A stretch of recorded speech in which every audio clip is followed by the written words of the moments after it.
All right. You told me to start sharp, so I'm starting sharp. You don't want to disobey the AV guy's instructions.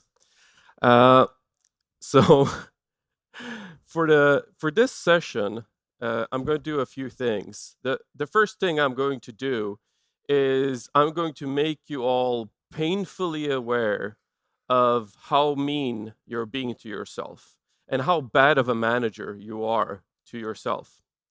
The second thing I'm going to do is I'm going to try convince you that you actually don't need any new skills or tools or frameworks or gadgets in order to correct this problem.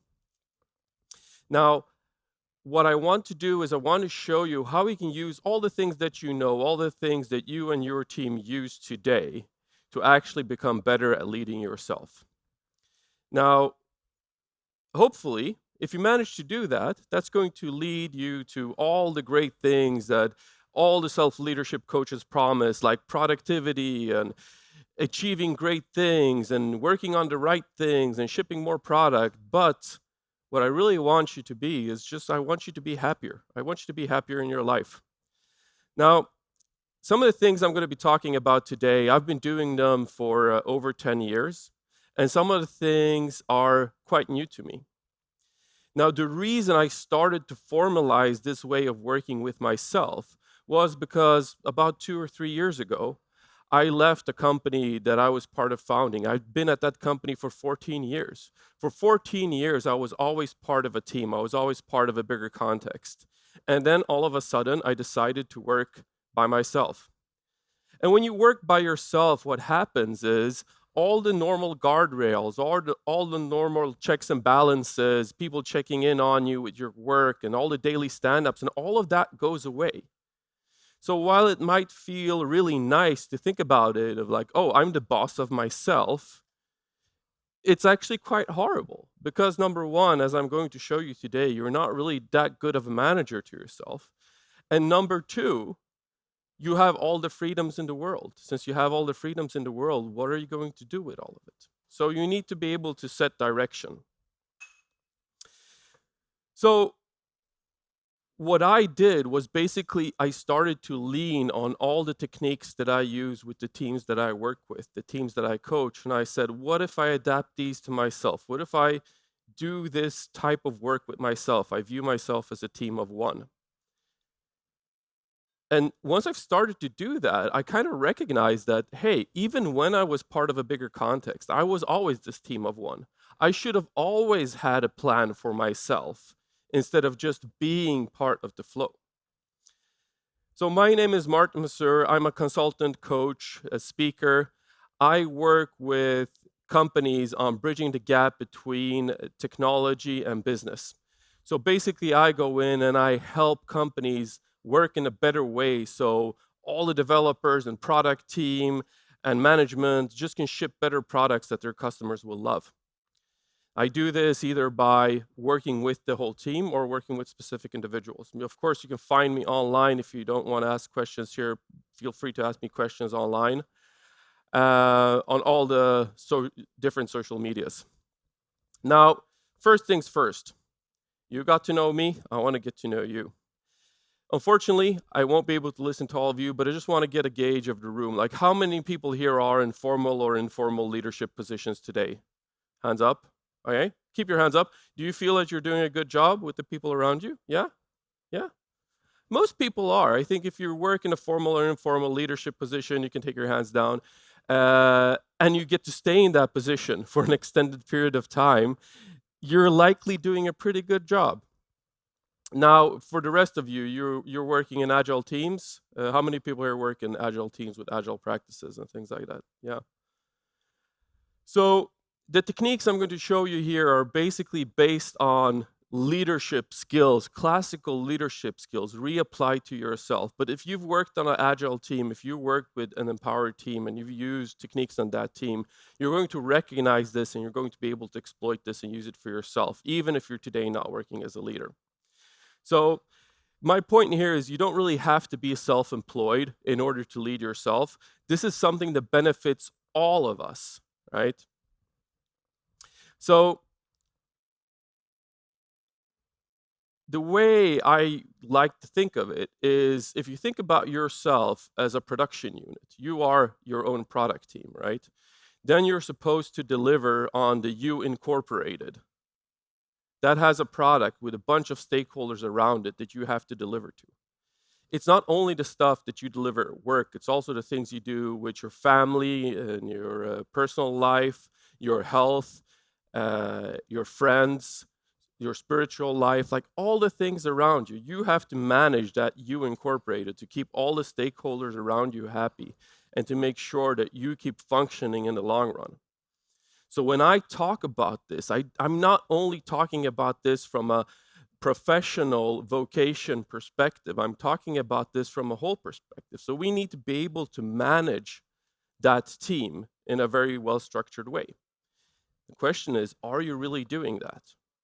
Because I know I'm not always doing that, and I know for the fact that some of the people I coach aren't always doing that.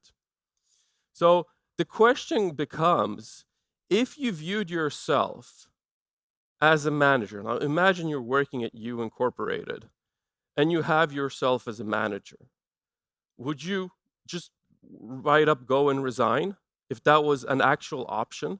Because think of it, the voice in your head, the things you say to yourself, if a manager told you those things, that would probably not be okay, right? If they invested as little time in you as you do in your planning and work and development, would probably not be okay. And if they wasted as much of your time, gave you so unclear directives, when you fell down, just say, come on, just pull yourself up. You have to go through this. Like, didn't give you any space. Now, either that manager would get fired or you'd probably leave that company. Yet when it comes to leading ourselves, this is the type of inner monologue we always have. We don't set aside time for planning. We don't set aside time for reflection. We don't set aside time for self-improvement, and then we put ourselves up to really high standards, and we are really, really mean to ourselves when we fail.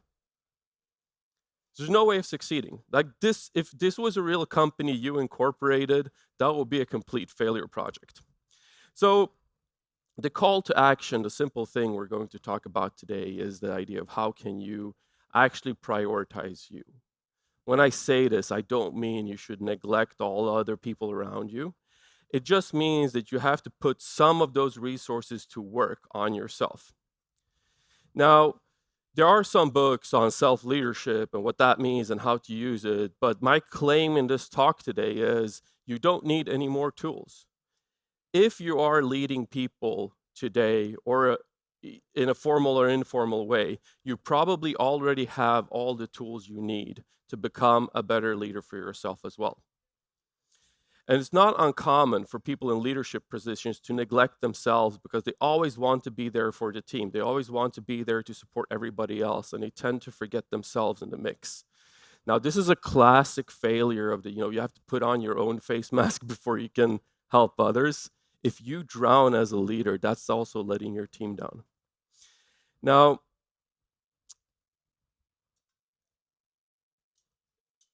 so we're going to go through a couple of techniques that I've used for personal workshops, which are loosely based on some of the Agile routines that we do in our daily work. And I'm going to show you some more advanced stuff as well. Now, the question then becomes, what if we could do this? Like, what if you would actually find a way to create more development and reflection for yourself, work to protect your own focus, and give yourself some space, constructive feedback and appreciation? That would feel pretty nice. And this is what I want you to do. But instead, what I see happening when I work with people out there, what I see myself doing, is when we're in the hole, when we're too busy, instead of falling back on how we would manage a team that is overloaded, how we would manage other people that are overloaded, we do one of two behaviors. The first behavior I called productivity theater. Now, this is really funny, and I hope some of you are going to identify with this. I do this. It's when work is overwhelming, we have too many things to do. we gravitate towards the very small, very defined pieces of work we can do. Oh, I need to answer all my emails. It's really important this week that I answer all my emails. I'm going to accept all my meetings, and I'm going to do all these very well-defined tasks. I'm going to review all these documents. And we do that for one of two reasons. One, we're not actually sure what our priorities are and what we're supposed to be working on, so we gravitate toward all the well-defined stuff. Or number two, we know what our priorities are, but the thing we're supposed to be working on is so big and daunting, so scary, that we don't even know where to start. So we pick up all these small things instead. Because when somebody taps us on the shoulder and goes like, hey, what are you doing? You go like, I'm so busy this week. I have so many things I need to tend to. You can't imagine how much stuff I have. And it creates space for us not to deal with the stuff that we should actually be dealing with. Now, the funny thing is, we deal with this in our teams all the time. This is why we have planning and prioritization, and we talk to stakeholders. We make sure to create product visions in order to not end up in this. We're just solving all the bugs. We're so busy solving all the bugs, we're not fixing anything on the product. We're refactoring all the code, so we're not building any new features, or we're doing something else over here. We have mechanisms in our ways of working for doing that with our teams all the time. So we should be able to reapply those types of mechanisms to our own work and not get sucked up by all the meaningless meetings we need to sit in and all the emails we need to answer, all the documents we need to review, so we don't get to work on the important stuff. Now, the second one is being too busy sharpening the saw. Now, I'm guilty of this. I'm super guilty of this, and I'm sure some of you are guilty of this as well. This is when we decide that today is the day when I'm going to be productive. I'm going to turn a new chapter, and I'm going to fix everything, and I'm going to be awesome. But in order to be awesome, what I need to do is I need to implement a new productivity system. I need to implement a new system. Is GTD, or is this thing, or I just saw this blog post about how to structure your own work, or how to do this thing. And of course, if I do this new system, I have to move all my old to-dos into the new system, and that's going to take me a week. And I moved all my to-dos, and everything is very well structured. Oh, I found that folder from 1998. I think that needs sorting as well. I'm going to sort this folder. This is the equivalent of cleaning your apartment instead of studying for the test. By claiming we're creating this new productivity system that's going to solve all the world's problems for us, we're avoiding the real work we're doing. So this comes from the story about the two people in the woods working with a saw to chop down the tree, and somebody goes and says, it would be quicker to chop down the tree if you took some time to sharpen the saw. Now, in this scenario, we are so busy sharpening the saw, we actually forgot to cut down the tree to begin with. Now, this is why I'm saying that you probably already have all the tools that you need. You probably already know everything you need to know. You don't have to go out looking in order to become a better boss, better manager, better leader to yourself. The only thing you need to do is extend the courtesy, the skills that you give to other people in your team to yourself. So what you need to do is you need to help yourself the way you help them. You need to be able to set a direction for yourself, saying, this is where I want to go. These are the things I want to do. And then you need to make sure that you work on the most important things inside of that direction. And lastly, you would hopefully do this without changing, reorganizing, finding a new to-do system, spending a week implementing a new tooling. You would do this with things that are already readily available to you. So what skills am I talking about? Well, this session is called Facilitate You. So I'm actually talking about Agile facilitation skills or facilitation skills. So I grouped these into 3 different categories. We're talking about the hand, the heart, and the head. I know that's a brain, but I couldn't find a nicely looking head icon. So the hand skills are the more practical skills. We talk about things like practical preparations, workshop design, moderating, and reporting. We're going to go through the three first ones in the context of doing this for yourself, how you practically prepare for running personal workshops, how you design personal workshops, and how you moderate personal workshops. I'm not going to go through the reporting because it's self-explanatory and really boring. Now, the hard ones are the hard ones to do in a personal workshop style. This is the curiosity, the trust, the flexibility, the neutrality, and self-awareness. Now, these I'm going to explain why this is hard in a personal context in a while. Just bear with me and think about these and understand that it's a little bit tricky to do this in a personal workshop context. And the heads is like things like tools and methods, time management, group dynamics, and energy management. And we're going to talk about tools and methods and time management. Group dynamics in a team of one, maybe not that interesting. And energy management, yes, that's of course important, but you're going to figure that out on your own. So these are the skills we talk about as facilitation skills. Now, the core principle that I've discovered is the cornerstone for working with these with personal workshops is that you need to start thinking about yourself as two people. I know that seems weird, but that's the only way this is going to work. Because if you've ever facilitated a workshop or if you've ever been to a facilitation training course, you read a facilitation book, the number one rule of facilitation is you cannot be a facilitator and a participant at once. That confuses you and it confuses the people in the workshop. They don't understand, like, are you participating or are you facilitating? What are you doing here? So you need to separate the facilitator role and the participant role into two different areas.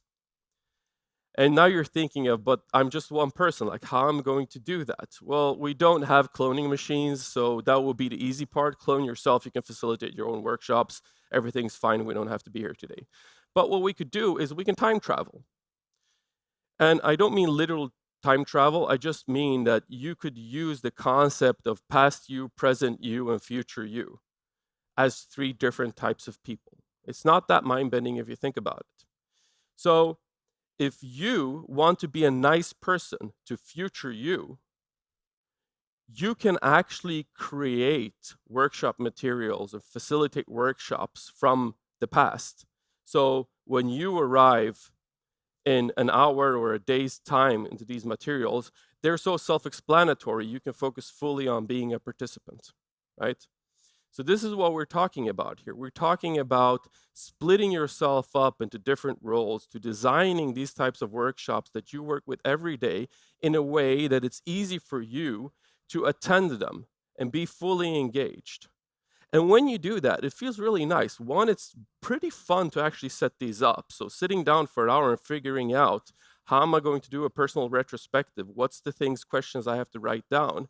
Then it becomes a little nice workbook. You go out for a coffee or you set it aside for tomorrow. When you show up tomorrow and you look at it, it's just like filling out. It's like doing a worksheet. It becomes really fun and you get good results from it. So to make this a little bit more concrete, I'm going to show you some of the personal workshops that I've designed for myself over the years. Now I'm going to show you three, which are the simple ones here. And I'm not suggesting you copy these, just to be very, very clear. These are the things that work for me. I'm going to share the principles about how I created these so you can take the things that work for you and create your own stuff.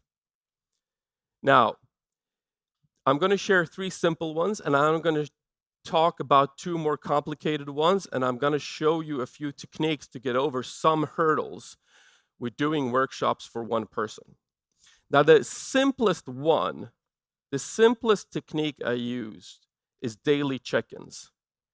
Now, daily check-ins inside of an Agile is basically our stand-up. So we have our three questions. What did I do yesterday? What am I doing today? Do I have any impediments? That's your classic one. Everybody does that or has done that at some point in time. Now, if you look at this from a personal context, it probably doesn't make any sense. I know what I did yesterday. Okay, maybe what I'm going to do today is important. And I know if I have any impediments, but who's going to help me with them? It's just me, right? So I iterated these for a while, and for me, the ones I ended up with that worked for me is what went well yesterday. Now, the reason I ended up with that was because what I talked about yesterday, because what I talked about before. We're really bad managers to ourselves. We was really bad at giving myself self-appreciation and celebrating the things that I did good. So sitting down every morning and kind of writing down at least one thing that I felt went well yesterday was a boost. It was a boost to me and it made me feel good. So it was a great way of starting the day. What is my priority today? And I view that as a more overarching thing because I do have a to-do list, and the to-do list is things to do. But if you have to pick something, if one thing has to get done, I wanted to have that jotted down.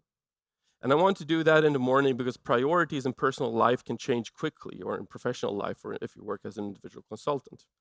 And is there any work not to be done? And I did this specifically to avoid productivity theater. I wanted to go over the things that I had in my backlog and be like, hey, this is outdated. I don't need to do that. I haven't answered this email for 15 days. It's just weird if I answer it today. So that goes off the list.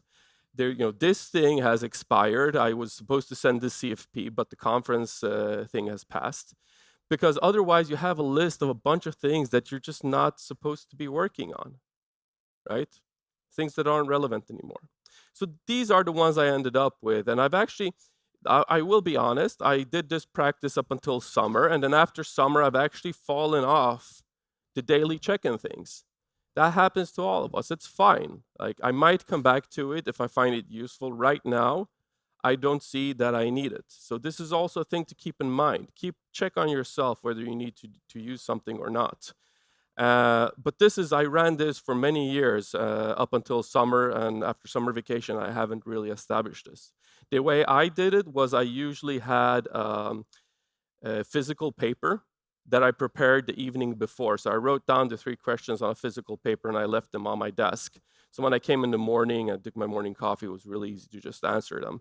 And it also gave me a physical record of having this during the day. Now, the second one that I'm going to talk about is the weekly planning. Now, we can equate this in an Agile team to our sprint planning or whatever type of planning work we do, but it becomes very different when you do it for yourself as an individual. So the way weekly planning emerged for me was that I was doing this practice all along. Like, I was sitting down every Friday and I was trying to figure out what am I going to do the next week. But it was not a very systematic practice, which meant I lost track of it.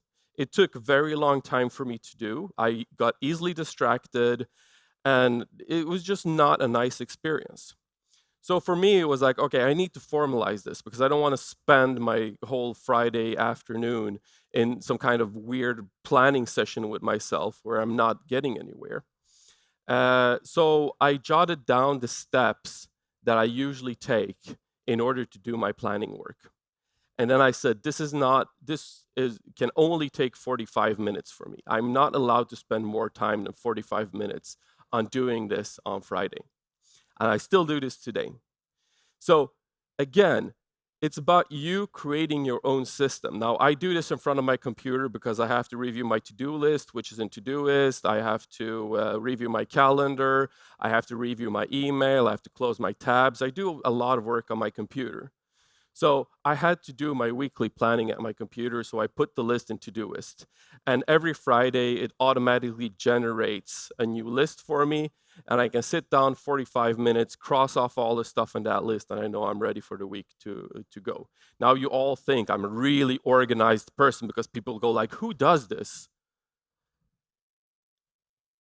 I mostly do this, but this also fails. I also get stressed. I also get overwhelmed. I also have too much work to do.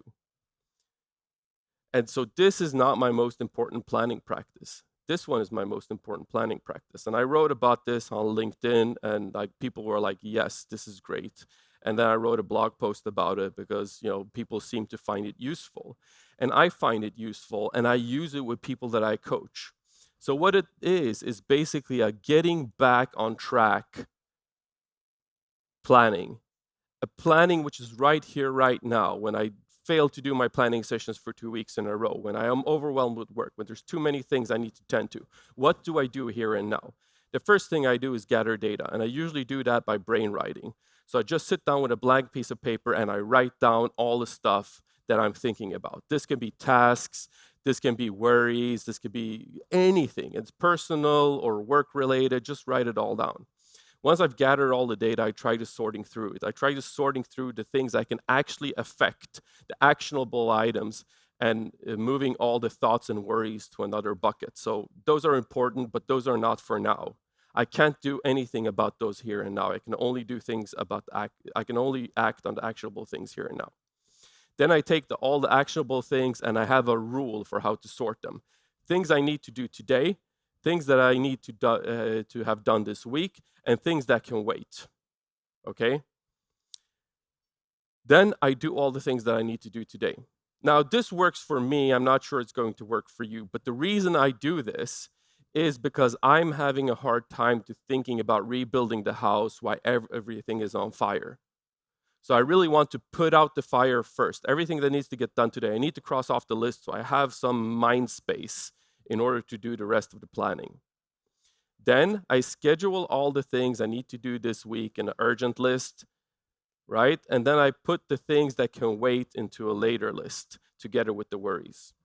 And then I schedule a 2-hour repair my miserably failed system, a workshop with myself where I can actually go over the later list and fix it. And until that meeting happens, I only work from the urgent list. Now I have this as a text file on my computer. So when I feel that sense of, oh, okay, this is too much, I can pull this out and I can do this with myself in order to get back on track. So this is what I mean. It's prepared for me so I don't have to think about the methodology. I could just look at the list, go through the questions, and act on it. Because past me has already prepared that workshop for me. They've already created that structure. And the last one I'm going to talk about the easy things is the one I've been doing for the longest time. I think I started doing this back in 2015, 2016. It's the personal retrospective. And there's a woman called April Wenzel who did a talk about this in 2016. And I was like, yes, we use retrospectives for our teams. So why can't we use retrospectives on ourselves? And since I saw that talk, I've been doing the personal retrospective. So this is the oldest practice that I've implemented into my personal leadership journey. Now, thankfully enough, we have this structure for retrospectives already. I'm not sure they invented it, but it's from the book Agile Retrospectives by Esther Derby and Diane Larson. It's a 5-stage process of set the stage, gather data, generate insight, decide what to do in closing. Now, this works perfectly for teams. It also works very perfectly for individuals. So my personal retrospective, the one I do most times, is that, first of all, I set the stage, and I do this really easy because I don't want to spend a lot of time on this. I use the retrospective prime directive. I've written a specific retrospective prime directive, which is for me individually. Usually it's for teams. And this one says that regardless of what I discover, I understand and truly believe that I did the best job I could, given what I knew at the time, my skills and abilities and the resources available, and the situation at hand. So I set the stage. We're not here to criticize myself. We're not here to berate myself. I'm here to actually become better at what I do. Once I set the stage, I do the gather data thing. You could do the brain writing here as well, just as I did in the kind of the crisis management or the I'm too stressed to think workshop. But here I like the 3-column approach. There's the mad, sad, glad, plus delta, start, stop, continue. There's a bunch of these you can play around with which one works for you. I do these sometimes with actual Post-its on whiteboards. I've done them on just a piece of paper because you can write them in columns. Whatever works for you. Figure out what makes you happy. Generate insight. There's an affinity mapping. If I write on a paper, I usually color code. If I have Post-its, it's easy to bring them together. And then prioritize and choose what to work on. Now, usually when you see the problem kind of emerging quite quickly when you're doing a personal workshop, And you can just go like, this is what I want to work on. So there's no like voting or anything like that involved. However, I will say prioritization is one of the trickier things to do in personal retrospective. So I'm going to show you a trick for that later on. So stay tuned. Lastly, I decided what to do. Now, there's two ways of doing this that work for me. One of the things is just writing. Sometimes just looking at the problem and saying, let's write half a page or 1 page about like how I could solve this, triggers what I need to find a solution. And sometimes that is too loose. I would get stuck, I would get derailed, I would get distracted, and then I have a question sheet which I work with.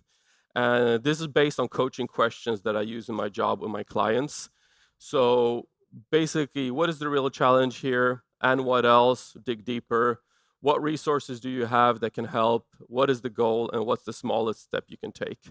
You can download the actual sheet on the QR code. I think the link is still working.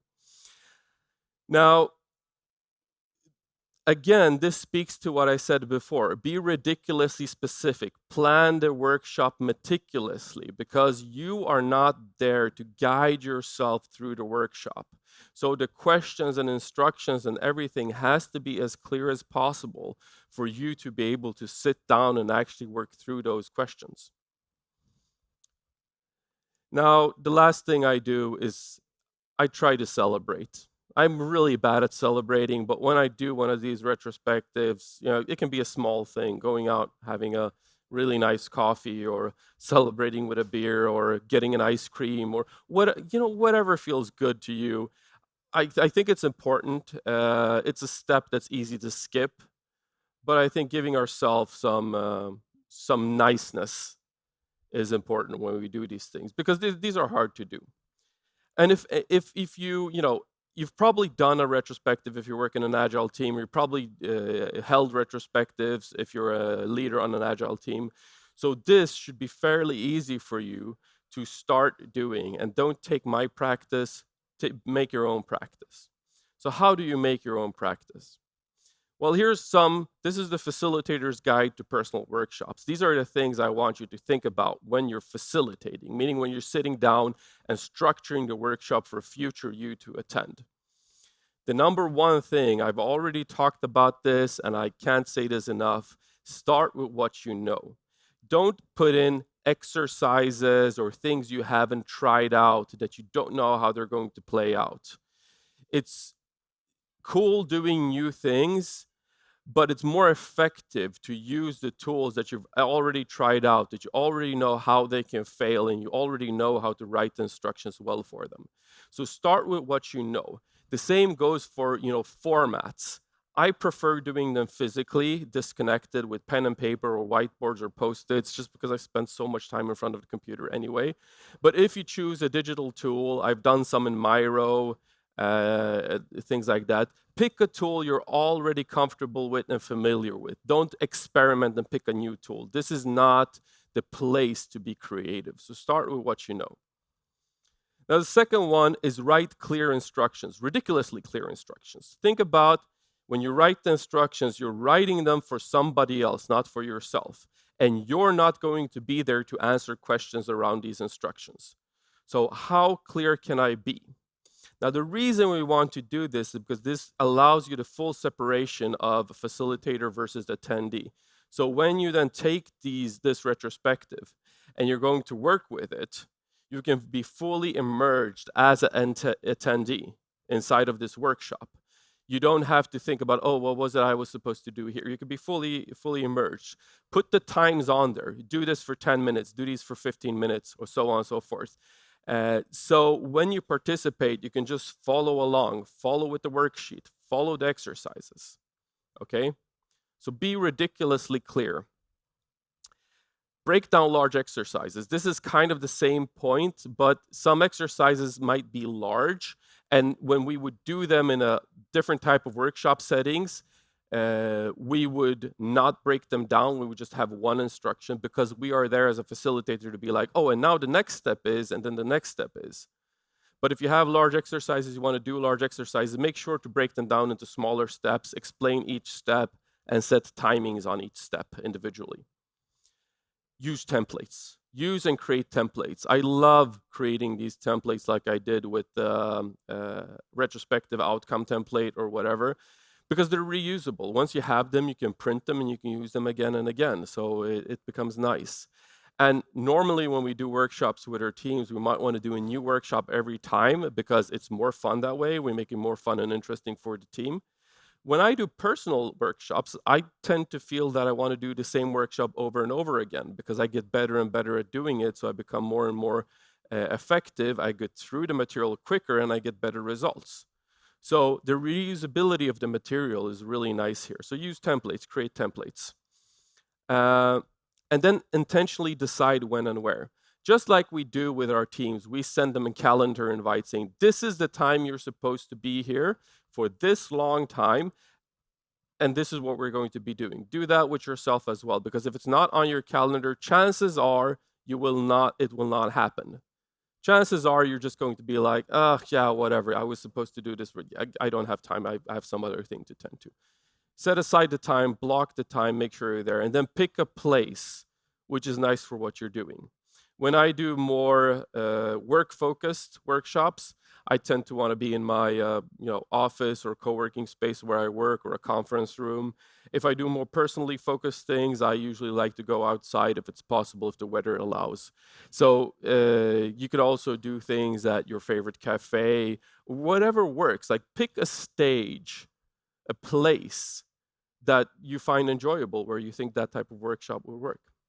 I've actually haven't done this for a while, but at one point in time, I did like a full year retrospectives, and then I used to like book a hotel room at a place and I'd go away and be at like a conference center, just like you would with a team, because it's nice. I get to be there, eat some good food. I get to work a full day on my own retrospective and planning for the next year and everything. So, be creative about it. There's a lot of stuff you can do around this. Now comes the participation guide. So the facilitator has done their work. The past you has created all the timings and templates and instructions and shipped them off, booked the meeting. The participator shows up and is supposed to participate. So what do you need to think about as a participator to a personal workshop? One, the number one thing that is most important here is follow the instructions. It seems obvious, but when we write instructions to ourselves, we also somehow feel entitled to derail from those instructions when they are not working for us. Don't do that.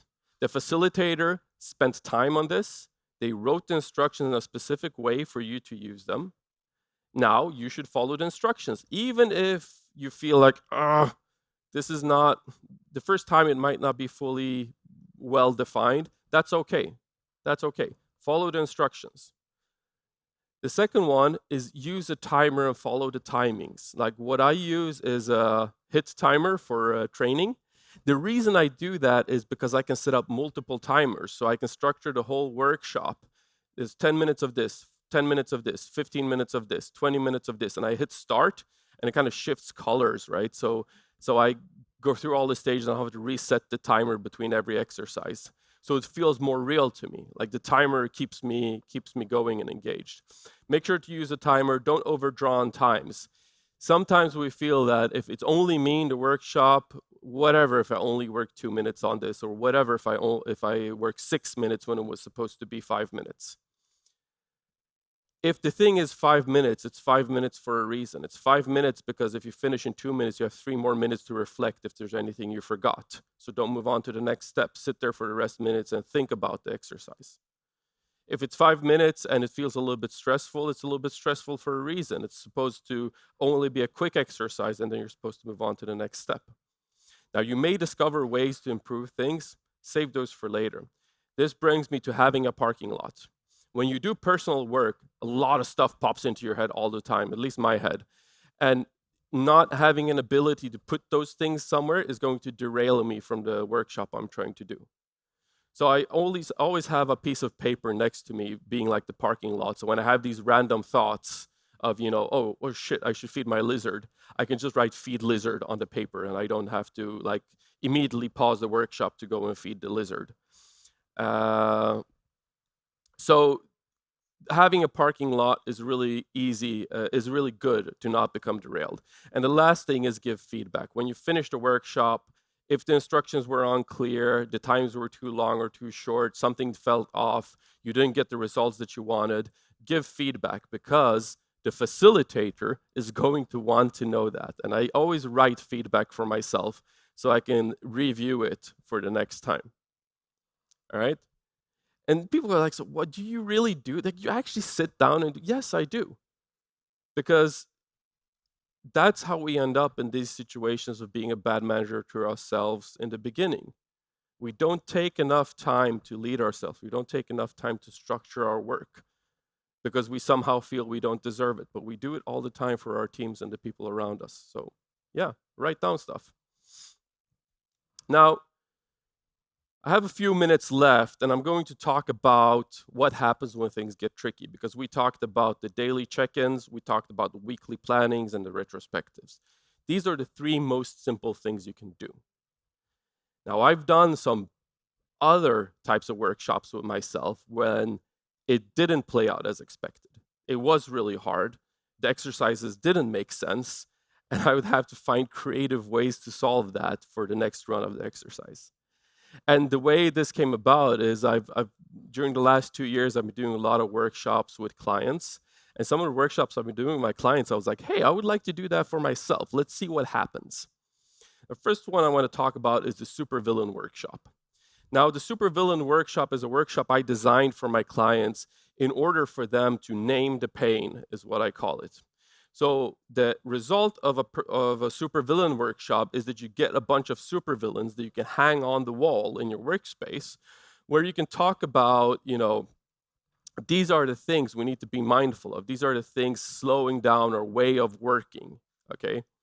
Now, this is the result of a personal supervillain workshop I did. I actually did this one in Miro because I had all the materials in Miro, so it was just easier to do it that way. This is a real one. I actually did this.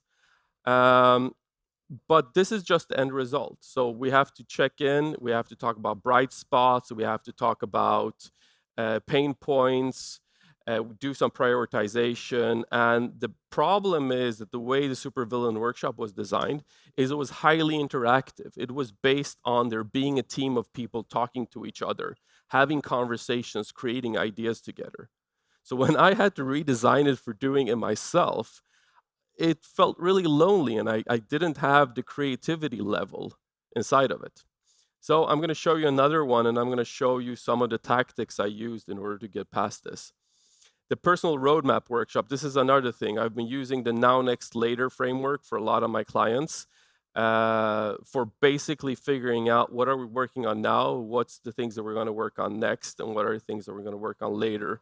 And sometimes I use the things that are in flight and ready to launch. So this is kind of a high-level roadmap of maybe 6 to 12 months out what we're doing. And when I found myself being very short-sighted in my work, like I was just taking on client work, delivering the client work, and I didn't really think about what or why I was doing things. I was like, I would really want a more personal roadmap to make sure I work on some of the high-level goals and high-level things I want to do, achieve in 6 to 12 months. I did this exercise, but I ran into kind of the same things, because what you need to do here is you need to gather all the tasks, all the projects, everything you have. You need to prioritize them into themes. Then you need to figure out what things are we going to be working on now, what things are we going to be working on next, and what are the things we're going to do later, and then review the map and say, is this even a realistic commitment? Can we even realistically commit to this as a team of one? Again, it was really hard because there was nobody there. I didn't have anybody to have conversations with, and the creativity died really quickly. So these are, the things you run into, and I categorize them as three things that you can that you're going to have a hard time with. You can have a hard time with if you get into more complicated workshops. It's prioritization, it's the conversation part, and it's the ideation part. Now, classically, when we do prioritization, the number one agile way of doing prioritization in workshops is dot voting. You get this many dots, you get this many dots, put them on the stickies. We pick the stickies with the most dots. Now we know what we've prioritized. That will not work if you're alone. Now, if it's an easy priority, you can see it immediately. I said, as in the retrospective version, you see it immediately what you need to work on. You can just pick it and take it down.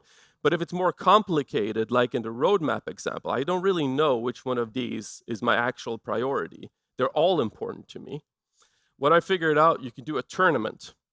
And this was actually really, really fun to do, and I still do. So the way a tournament the way a tournament works is you basically battle them out against each other.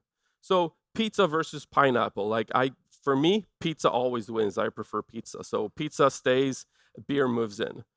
Pizza versus beer, the beer wins, and the pizza goes out, and so on and so forth. And this way, by battling the things against each other, like crushing them, and I've never seen that, like people crush M&Ms against each other and see which M&M can make it the longest. You're going to see which is your actual top priority, because it's much easier to compare two things against each other than to compare all the things against each other that you have in your personal roadmap. So this was one thing that really helped for me to figure out a way to do prioritization as a team of one. The next one is conversation, group discussions. This is what we usually use inside of a workshop. Either we have many people working in a group, or we do like, oh, 2 and 2, you discuss and you tell us the results. Now, this was very tricky, but what I tried out and I found useful was card prompts. So, because I thought, like, how can past me send questions into the future? Well, I just have to write the questions. So I created a bunch of paper pieces with questions on, and I had them in a pile when I was doing the workshop. And whenever I felt stuck or I felt like I wasn't, asking the right question, I would just like take a piece of paper. If that made sense for me, if that triggered something, great. Now I'm unstuck. If not, I would just take another piece of paper. So it was a way for me to kind of facilitate myself by injecting questions into the process. And the last one here is ideation. And this is probably the hardest one, because a lot of workshops we do, specifically when it comes to idea generation or improvement, lean heavily on co-creation, lean heavily on you and me. We merge our brains and we come up with a solution together that's better than each of us could have done individually. So when you're alone, that is really hard. Now, some people journaling works really well, because when you start free writing or brain writing, you access pieces of your head which you might not do consciously. So that works for me sometimes, but not always.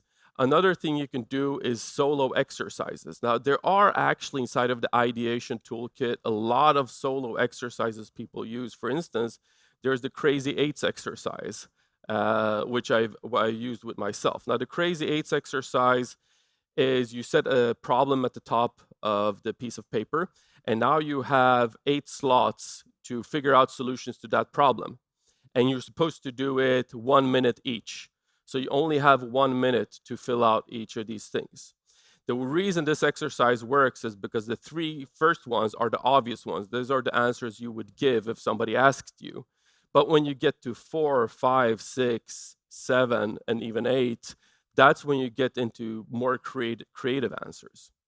And there are other solo exercises you could use. This is just an example, but they exist. And the last one is actually the more unconventional one, which is I discovered that you might actually want to split the workshop into 2. Because the way we design workshops is we have one data discovery and data gathering session. This is when we open up and we go outwards and we collect all the data. And then when we have to go into deciding what to do, we kind of close the funnel to get to like one thing. Now, I discovered that I might want to do the kind of data discovery and figuring out what the problem is as one workshop, and then pause, and then do the actual closing part as another workshop. And the reason I would do this is because in the pause, I can call a friend. I can call somebody else like, listen, I've been thinking about this and I have this problem. I don't know what to do about it. So I can get some external input. I can have that discussion even in my personal workshop. Or I've tried to feed this into LLMs. Now, of course, they are yes bots, so they always agree with whatever you want to hear, but sometimes they will spark something or jog an idea.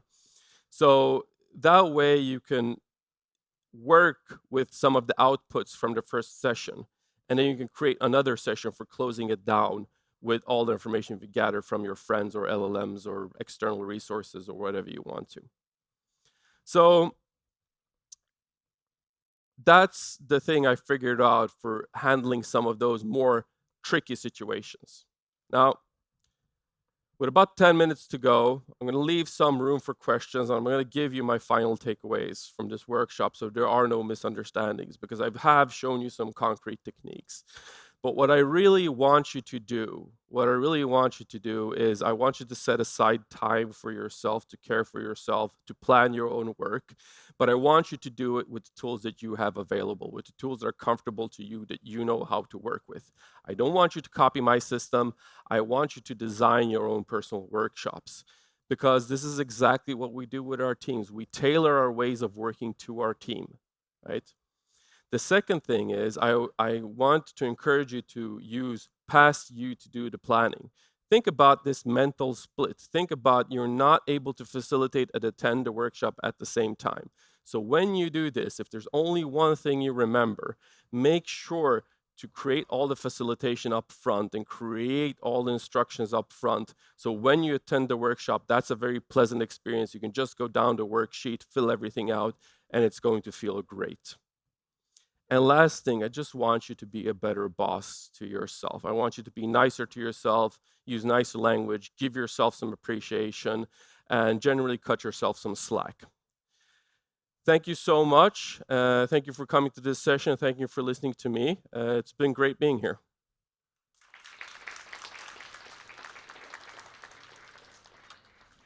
Is there any questions, or are we doing? Yeah, Scandinavia style. Cool. I'm here for the rest of the day. Otherwise, you can find me online.